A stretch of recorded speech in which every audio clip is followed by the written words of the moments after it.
Hollywood is still reeling from what happened on the set of Jimmy Kimmel Live. Robert De Niro, cinema legend, generational icon, Oscar winner, didn't just walk off the stage. He did it in a way that made time itself seem to freeze. What started as a routine promotional chat turned into one of the most intense moments in American television history. In front of a live audience and millions of viewers, Jimmy Kimmel, the host who's hidden behind humor for years, crossed a line. His jokes weren't just sharp, they became personal, humiliating, and ultimately toxic. De Niro tried to endure. He stayed composed, responding with restraint, even irony. But when Kimmel started mocking his age, reputation, and dignity, everything changed. What the audience saw as typical satire became outright disrespect. Instead of playing along like other stars, De Niro stood up and spoke the truth. The studio fell silent as the actor coldly declared the show bullshit, threw his glass of water to the floor, and walked off. No words, no theatrics, just dignity. As Robert left, the studio barely concealed its collective thought. Finally. He exited with the same quiet gravitas he once brought to Scorsese's frames. But today, the frame wasn't his. It began with a line from Kimmel that seemed like a joke, but carried a steel-tipped edge. So, Robert, are you still remembered more as the taxi driver guy or the old man from those wedding comedies? The audience laughed. De Niro smiled, unconvincingly. It was the smile of a prisoner offered a choice between a glass of water or a bucket of ridicule. And you, Jimmy, he replied softly. What do you prefer? When people fear you behind your back? Or when they clap to your face? The tension in the studio was palpable, but Kimmel, a seasoned provocateur, only doubled down. Oh, here we go. Grab your popcorn, folks. The old man's schooling the young now. You invited me as a legend, De Niro said, but you're treating me like a prop. Pause. No scriptwriter could have planned this. The audience was split. Some laughed nervously, others watched in silence. Robert, come on, don't dramatize, Kimmel said. This is entertainment. We're not here for politics or morality. People are tired of lectures. You're wrong, De Niro replied, his voice soft but steely. People are tired of being told this is entertainment. Backstage, the tension reached a breaking point. Producers signaled to wrap it up. But it was too late. De Niro had gone off script. Kimmel tried to diffuse with a joke. Look, folks, this is what happens with childhood heroes. They either die or come here to lecture. Or they remind you what you could have been, De Niro cut in sharply. Security moved closer, as if scripted for a different genre, a drama about power. Not aggressive, but insistent. The cameras cut to commercial. The Jimmy Kimmel Live studio, live on air, a perfect facade cracking under the weight of truth. Oh, my bad, Kimmel said, his TV smile laced with sarcasm, like a leak from a rusted pipe. I forgot we're all supposed to pretend every role you've done is a masterpiece just because you're Robert De Niro. The audience went quiet. Some giggled nervously, others froze. Nobody's asking you to pretend, De Niro said calmly but firmly. But I expect basic professional respect, the kind I've always shown you, every time I've come here, even when your jokes were below the belt. Professional respect? Kimmel flared, still trying to play the game. His voice rose, not playful anymore, but tense. Is that what you call it when your team sends me 3 pages of off-limits topics and warns me not to mention the Irishman without calling it epical?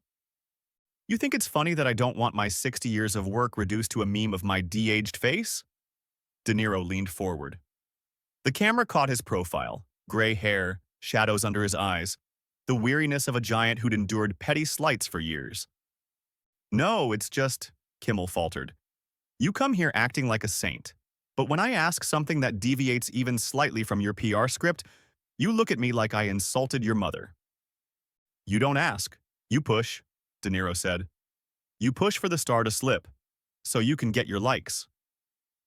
This is a show, Kimmel stood up abruptly. I'm not here to kiss your shoes. If you don't like it, go back to your taxi driver archives. Robert rose slowly. He didn't yell. He didn't slam anything. but the silence that followed was louder than any outburst. You know the difference between us, Jimmy? Enlighten me? I don't play the show. You don't even know where yours ends. He turned to the audience where the air seemed to vanish. And remember, being polite isn't cracking jokes about wrinkles or who time's written off. It's listening to someone who still has something to say. De Niro nodded and walked off, slowly, confidently, without looking back. He'd reached the backstage curtain, his hand brushing the heavy fabric, when Kimmel's voice rang out, loud, almost jovial, but dripping with challenge. Seriously? That's it? Kimmel threw his hands out to the crowd. Robert De Niro, the legend, walks off the show after one uncomfortable question? The audience laughed hesitantly. A few clapped. Kimmel, sensing support, pressed on. I thought you were tough. I thought you were Travis Bickle. Turns out, press one button and you're running backstage like an offended teenager. De Niro stopped, not turning. The cameras caught his back. Someone in the crowd shouted, "Say something, Bobby." Kimmel leaned on his desk, his face glowing with performative friendliness. Poison, masked as humor. Listen, if you can't handle one late-night segment without blowing it into a drama, maybe you shouldn't have come. This is a show, Robert, not a Barbara Walters interview. Slowly, like a scene from a film, De Niro turned back. He walked toward the stage. No rush, each step a challenge. The room went quiet again. I'm not running, he said softly, with a tone that didn't need volume. I stood up because I'm not used to sitting while someone spits on me, even with a smile. So this is an insult now? Kimmel looked pleased. I thought you could take a punch. Isn't that why they cast you in all those mob roles? Taking a punch doesn't mean letting clowns confuse truth with jokes. It means knowing when enough is enough. Prove it, Kimmel shot back. Stay. Answer. Show you've still got a spine. De Niro stepped closer to the desk, now just a step away. His eyes were ice. A spine is telling the truth to someone's face, even when you know the internet will crucify you for it. You, Jimmy, hide behind irony. Because you know if you ever say something truly honest, the same people laughing with you today will eat you alive. Kimmel swallowed, his smile less certain. But he didn't back down. You came here thinking everyone would bow to you. But times have changed, Robert. Your fame isn't armor anymore, it's just old film. De Niro tilted his head slightly, his voice calm but laced with contempt. My fame isn't armor. It's a legacy, and you, Jimmy, will leave behind nothing but clips of you laughing at guests while they're still famous enough to make it worth your while. Kimmel fell silent. The audience was divided. Some clapped, others waited. Twitter was already going wild. You talk about legacy, Robert, but a legacy isn't a shield. It's a mirror. And it doesn't just show the Godfather or Raging Bull. It shows how someone acts when they're not being coddled with compliments. And you think respect is something you win on a late-night quiz show? De Niro's jaw tightened. Respect is what you show first to those who've been through more than you can imagine. It's culture. It's foundational. Not something measured by TikTok likes. Kimmel raised his eyebrows, feigning surprise. Oh, now we're talking respect for elders? He grinned. I'm supposed to respect you just because you're older? Like some senator lost in time? No, De Niro said firmly. Because I've left behind something real. I spoke when others stayed silent. I stood when others bowed. And I don't answer to you. Kimmel grew serious.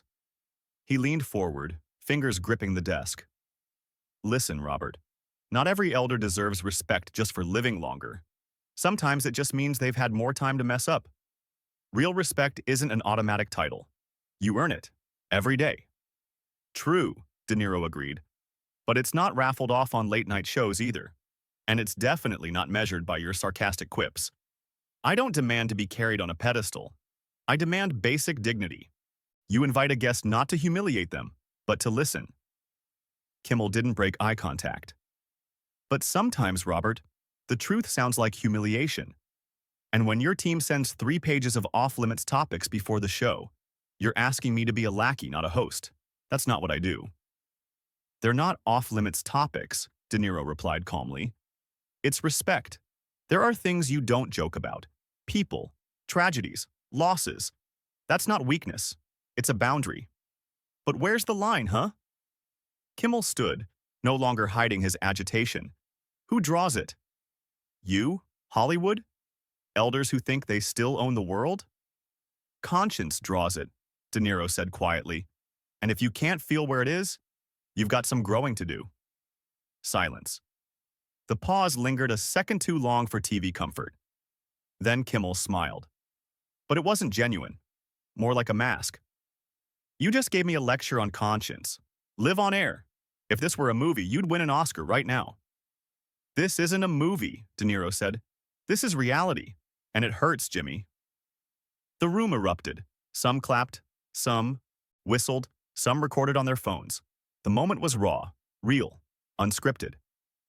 So, Kimmel said after a pause, you staying or walking again? De Niro looked at him. Long. And then sat down. I'm not walking, he said, because I won't let a generation of sarcasm decide when I shut up. Kimmel exhaled. Something like respect flickered in his eyes. Not fully, not without sarcasm, but real. All right, he said. Let's talk then. No off-limits topics, just two guys, no filters. Fine, De Niro said. Start with something real, not lines your writers fed you. And for the first time that night, it seemed the air might turn into a real conversation. No frills, no masks, no cliches. You want something real, Jimmy? De Niro said, no longer looking at the host. Here's real. Your show is bullshit. Kimmel blinked. The audience froze, then some laughed, thinking it was another bit. It wasn't. Bullshit dressed up as satire, but it's empty. You don't have conversations. You dig for dirt and call it an interview. I've lived through more than you've even tried to understand. I've been in films that changed culture while you were chasing views by humiliating guests who outclass you in every way. De Niro stood slowly. He picked up his water glass. The cameras zoomed in, his face stone, eyes cold. And you know what? He raised the glass to Kimmel's eye level. Your audience is used to you faking boldness, but really, you're just afraid of silence, because silence is a mirror, and you don't want to see what's in it. With that, he slammed the glass to the floor. The glass didn't shatter, but the sound was loud. Water splashed, breaking the silence. The studio held its breath. I made a mistake coming here, but you'll make a bigger one if you ever think this, he gestured at the studio, the lights, Kimmel, matters in the real world. He turned and walked, not to the curtain, but through the audience aisle, across the entire room. Cameras tried to follow, but he was already fading into the dark. Some stood, some clapped, some filmed, some watched in silence. Kimmel said nothing. For the first time in years, he had no witty comeback. The show went on for a few more minutes, but everything had already been said. Robert De Niro left, this time for good.